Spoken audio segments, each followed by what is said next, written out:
ஆண்டவர் என்ன பண்ணாருங்க நின்றுட்டு, பிதாவே இவர்களை மன்னியும், தாங்கள் செய்கிறது இன்னதென்று அறியாதிருக்கிறார்களே என்று சொன்னார். எத்தனை புரியுது நான் சொல்றது? அல்லேலூயா. இதுதான் நீதிமானுக்கு அடையாளம். பழி வாங்குறது உனக்கு எனக்கு உரியதில்லை, கர்த்தருக்குரியது. அவர் பழி செய்வார், தேவையானதை செய்வார். நமக்கு வேலை ஆண்டவர் என்ன செஞ்சாரோ அதே தான் செய்யணும். ஆண்டவர் என்ன செய்ய சொன்னார் அதை தான் செய்யணும். ஒரு கன்னத்தில் அடித்தால் எல்லாரும் சொல்ல மாட்டாங்களே, ஒரு கன்னத்தில் அறைந்தால் மறு கன்னத்தை என்ன செய்யணுமா? யாருக்கு கன்னத்தேன்னு சொல்லலன்னு சில சொல்லிட்டு இருக்கான்.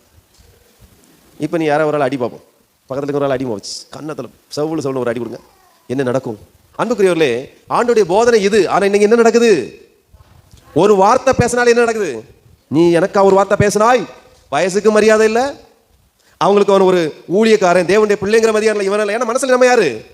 நான் ரொம்ப பரிசுதான், நீ எல்லாம் ஒரு ஆளா, நீ சொல்ற நான் கேட்கணுமா அப்படின்னு மனசில் அந்த எண்ணம் இருக்கு, அந்த இழிவான எண்ணம், அந்த தீய எண்ணம் இருக்கிறனால கேட்பதற்கு என்ன இல்லை? என்னங்க சொல்லுங்க? மனது என்ன ஆகல? குழந்தை ஆகல, பக்கம் ஆகல, அது அப்படியே இருக்கு, திமிரு பிடிச்சு அப்படி இருக்கும். அதனால அது என்ன செய்யும்? கேட்காது. நீ எல்லாம் சொல்லி நான் கேட்கணுமா?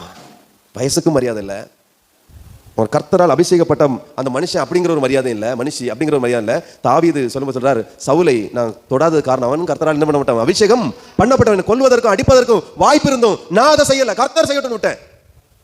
அப்சலம் துரத்திட்டு வரான், அவன் போட்டு தள்ளக்கு ஒரு கோலியாத்தை போட்டு தள்ள ஒரு மனிதனால் அப்சலம் போட்டு தள்ள முடியுமா முடியாதா? சிங்கத்தின் வாயை கிழித்தவரால் முடியுமா முடியாதா?